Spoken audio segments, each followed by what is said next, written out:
Let me know if this has ever happened to you. You have something to get done. You set aside the time to get this thing done.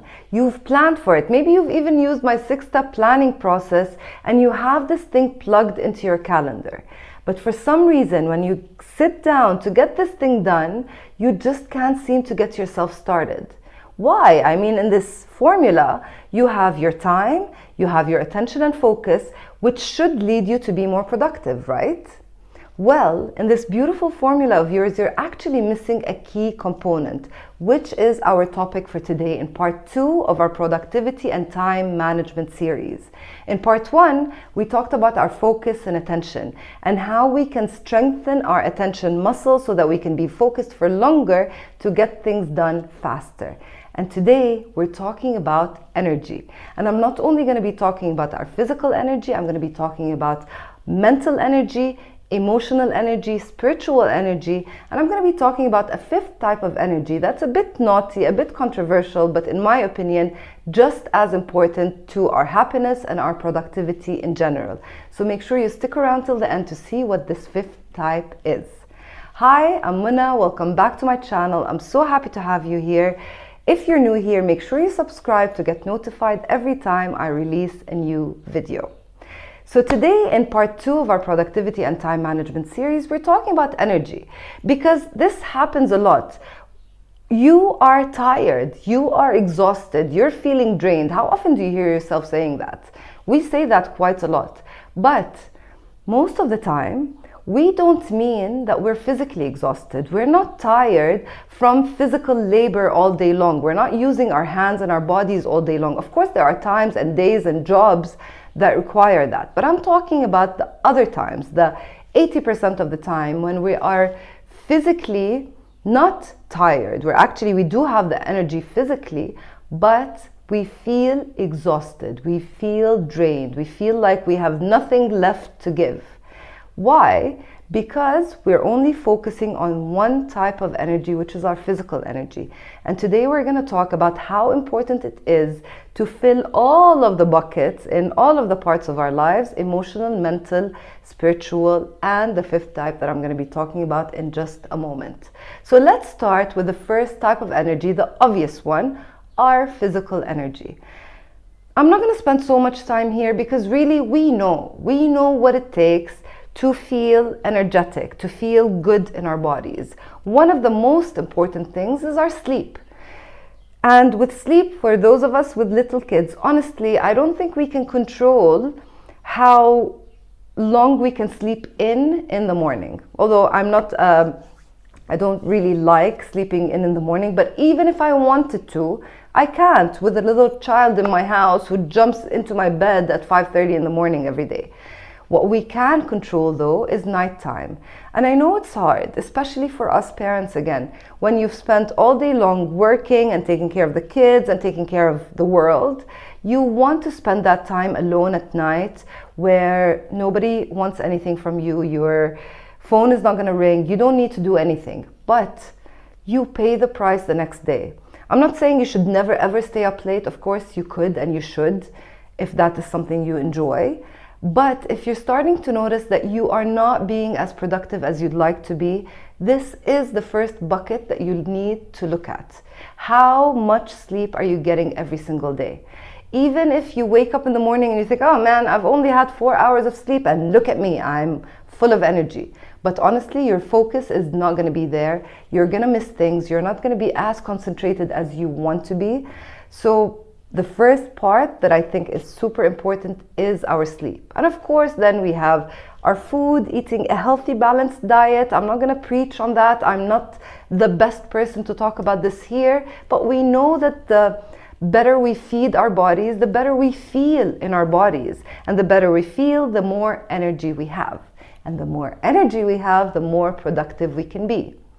Another thing that's super important is drinking lots and lots and lots of water. I've become really good at this, I have to say. I wake up in the morning, first thing I do is drink half a bottle of water. I do the same thing at night and I'm drinking water all day long. This is new. I used to put a reminder for myself to remember to drink water, but I've changed that about myself and I really do feel the difference in my energy level. And the last part here that's so important that is often missed It's that even when you're feeling really good and energetic and, getting things done, you have to take regular breaks. You have to. Don't stay sitting on your desk or working on the same task for hours. I promise you, if you just get up for 5 to 10 minutes, walk around, go grab a snack, a glass of water, get outside for a minute and come back to the task that you're working on, you're gonna feel much more energized and much more focused, and you're gonna get things done faster. Now, for the second type of energy, it's our mental energy. What does that mean? Our mental energy are all of the thoughts that we have. It's all of the thought patterns that continuously play in our minds. And sometimes, even if you've had the best sleep ever, and you ate the best meal ever, and you exercised, and you did all of these beautiful things, you still feel tired. And it's because there's a voice inside your head that's talking to you, that's knocking you down, that's not really helping you feel good and feel energized. These mental scripts that are going on in our minds, although they're invisible, they have a major and direct effect on the quality of our lives. So what are some of the things that we can do to help with our mental energy? One of the most important things, in my opinion, is to protect our mental energy. What does that mean? It means when you wake up in the morning, do not grab your phone and go watch the news or check social media or look at all of the messages you received all night long, which are usually forewords of disasters happening around the world. There's always going to be drama happening in the world, and I'm not saying turn a blind eye to that, but just make sure that you are protecting yourself mentally from all of this news that's happening in the world. You can check it later, but just make sure this is not the first thing you do in the morning and not the last thing you do at night. If you absolutely must check the news, must see what's going on in the world, then choose a certain amount of time every day to do that. Don't be the type of person who's checking the news all day long, because even if you don't immediately feel it, all of that bad news is going to take up space in your mind. And when it does, it doesn't leave much space for you to do the things that you want to do, to think about the things that you want to think about. Remember, it's your responsibility to keep the space in your head clean, to not allow any junk to come into it. If you're taking care of your body physically, you're eating, you're working out, you're drinking, you need to do all of these things for your mental energy as well. No junk allowed here, no gossip. If somebody, every time you talk to that person, they fill your brain with conspiracy theories and talking about other people, cut this person out of your life. Or if you can't completely, then don't spend so much time with them, because your mental energy is your responsibility, and it's up to you to keep it clean and clear it out of clutter and junk. Cool? The third type of energy that we're going to talk about is our emotional energy, and this has to do with our feelings. How do we feel, generally speaking? If I were to ask you right now in this moment, how are you feeling? Can you articulate that? Can you express to me how you're feeling? Do you have the words to say what you're feeling? Do you have the awareness to know what you're feeling? If you're looking at this on a spectrum, like a dial, where are you? From 1 to 10, let's say. 1 being I feel terrible and horrible, and 10 I feel joyful, I feel bliss. Where are you there? And now we see where we are maybe in this moment. But I want to ask you to take a step back and look at your emotional energy in general. What is your baseline in this spectrum, in this dial from 1 to 10? Generally speaking, on a daily basis, when nothing horrible happened, when nothing amazing happened, it's just a normal day, where are you? Are you at a 3? Are you at a 7? Are you at a 9? And wherever you are, how can you help yourself to bring that dial a little bit higher? 1 notch, 2 notches higher. How can you help yourself feel emotionally better so that you have better emotional energy in general, which will help you be more productive and more happy?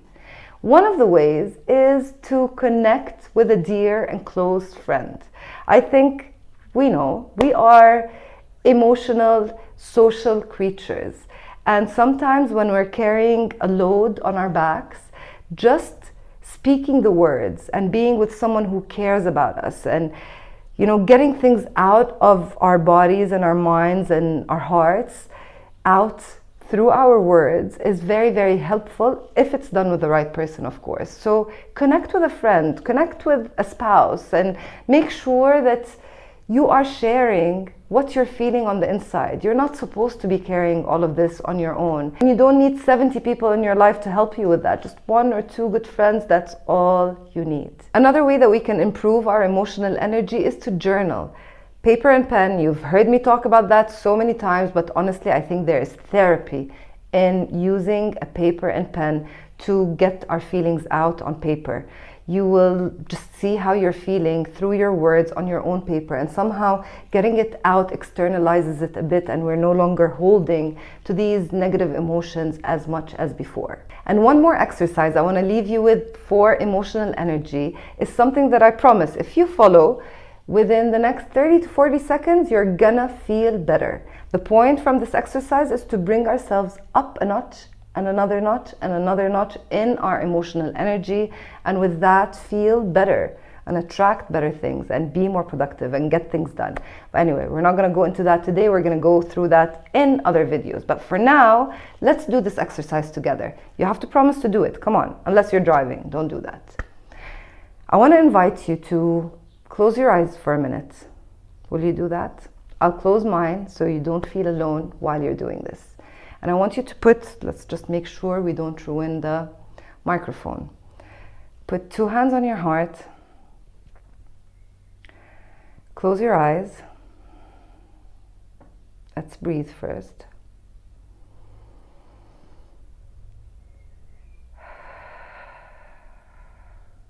Another deep breath.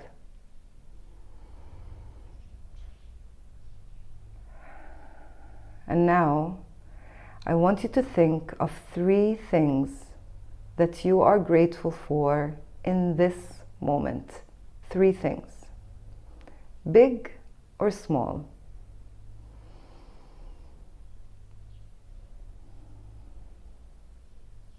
Three things. I'm doing the same right now.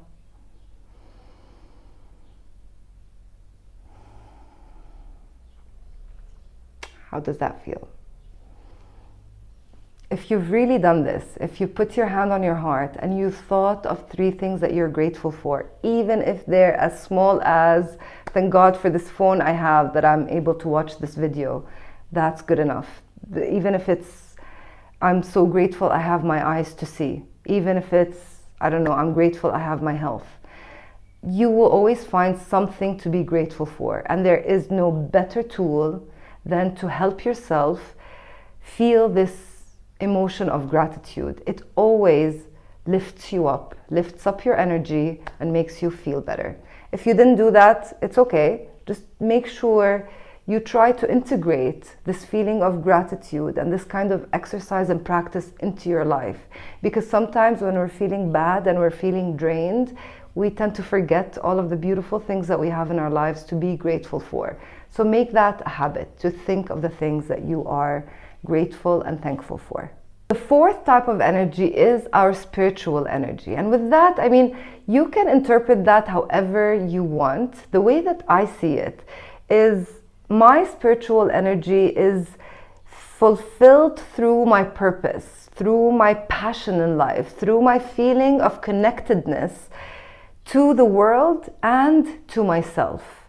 The feeling that it all makes sense, that there's meaning to this. It's not just random. That's what I believe. You can choose what you believe. I'm sure you have your own set of beliefs, but what do you believe in that is bigger than you? What's taking care of you? How do you see the universe? Does the universe take care of you? Is it out there to help you? Or is it out there to get you? Can you bring yourself to a place where you believe that everything happens for a reason and that good things are coming to you when your energy is high? The way that we can help ourselves spiritually is also the same way I discussed earlier with journaling. I think that's so important to get our emotions out. but also through sitting in silence. I know it's not easy for everyone to meditate, but meditation is one of the tools that helps us reconnect with ourselves on a much deeper level. And I know that for many it's hard sometimes, and that's why I always recommend starting with guided meditations. You can use, there's so many different apps. The one that I like that I've recommended here on this channel is called Insight Timer. And with this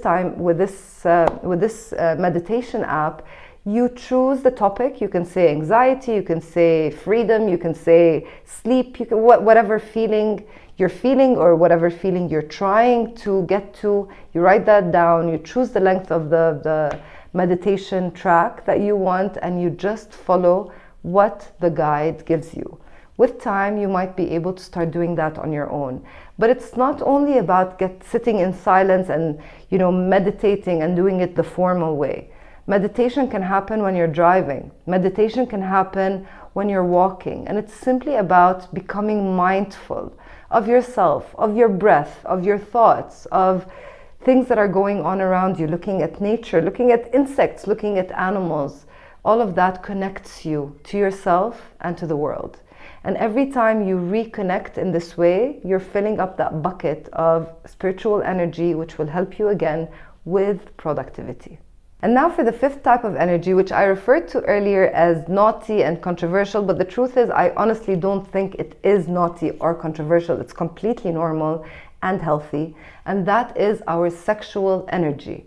When I first thought about that, I thought maybe I should plug it into our physical energy because it's physical, but then I thought, maybe it should go under emotional energy because it's also emotional. And then I thought, but it's also a spiritual kind of thing too. Maybe it fits there. So then I decided that it deserves a section on its own because our sexual energy is one of those buckets that needs to be filled in our lives. To be happy and to be productive and to get things done, you need to have all of your needs met. And whether you're in a relationship or not, that doesn't mean that your sexual bucket is different. Well, I'm in a relationship, that means I can be sexual. I'm not in a relationship, I can't be sexual. And you don't need to be with a partner to meet your own needs. But it starts with understanding what your needs are to begin with. I talk to a lot of women, and I know that this part of their lives is not always as fulfilled as they'd like it to be. And part of the reason is because they don't know what they need or what they want. And there's a big taboo around that, and we don't feel comfortable talking about it, but I think it is affecting our quality of life. And if you're not able to, between you and yourself, figure out what you need, how do you expect to be able to express that to a partner or to a spouse or be able to get these needs met? So with this type of energy, sexual energy, my advice to you is to get to know yourself better, to understand what your needs are, to meet your own needs, and I'll leave it to your imagination to understand what I mean by meeting your own needs sexually, and then to express that to the person that you're with so that both of your needs are being met. I know you've probably experienced this when you've had an amazing sexual experience and you feel so good the day after and you're so productive and you get things done. That's not a coincidence. We are meant to do these things. We are meant to experience these things. And the better it is, the better your life is. So do whatever you need to do to make sure this bucket is also filled for you. Now, looking at all the types of energy that we talked about, physical energy, mental energy, emotional energy, spiritual energy, and sexual energy, do you see that the problem is not always just about finding the time? So next time you start thinking, why am I not able to get things done? Why am I not being productive? I want you to start going through these as a checklist. Ask yourself, have I exercised today? Okay, physical bucket. You know what? I haven't moved my body all day. Of course, I'm not productive. You ask yourself, what am I thinking about? What's my mental energy like? Am I don't know, thinking about all the horrible things that happened last week during that presentation, and now I'm worried about my next presentation? What am I thinking about? Catch yourself, change these thoughts. What about your emotional energy? What are you feeling? What emotions are coming up, and how can you help yourself feel better right now? Do you need to talk to someone? Do you need to Journal. We talked about these things. Do you need to remind yourself of what you're grateful for? And for spiritual energy, when was the last time you spent time with yourself? When was the last time you prayed or meditated or taken a step back to look at life, not just the logistics and the day-to-day, but the bigger picture, the bigger meaning of life? And finally, sexual energy, to ask yourself, what do I need? And are my sexual needs being met? And if the answer is no, what can I do about that? Because I am responsible for all of these types of energy that I talked about. So time is important. You know how much I love to talk about time, but it's not only about making the time. So as you go through the checklist, find out what's missing, fill these buckets as you need to, and I promise you, you will suddenly feel that you're so much more focused and so much more productive. One final note, and it's gonna sound so random, but it's important to me. I've lately been working with a lot of coaches. There's been this desire, this calling, this new pull that I feel to work with coaches, with people who are on the same journey that I've been on. And I keep thinking, like, if I was just starting out, if I was just in my first or second year of coaching, or maybe I haven't even started, I'm still a coach in the making, what do I wish I had known back then? So I started journaling about that and writing about that, and I came up with 8 ingredients that I wish I knew back then that every successful online coaching business needs. And I put them together in a very simple PDF. So if you are a coach or a coach in the making, or you just think about coaching as a career, then you will want and you will enjoy this free PDF where I list 8 of the ingredients that you need to grow a successful coaching business. You can grab it for free underneath this video. Thanks again for being here, for listening, and for participating. I hope you've done some of the exercises that we've talked about, and I'll see you in part 3 of the Productivity and Time Management series. Thanks again for your time, and see you next time.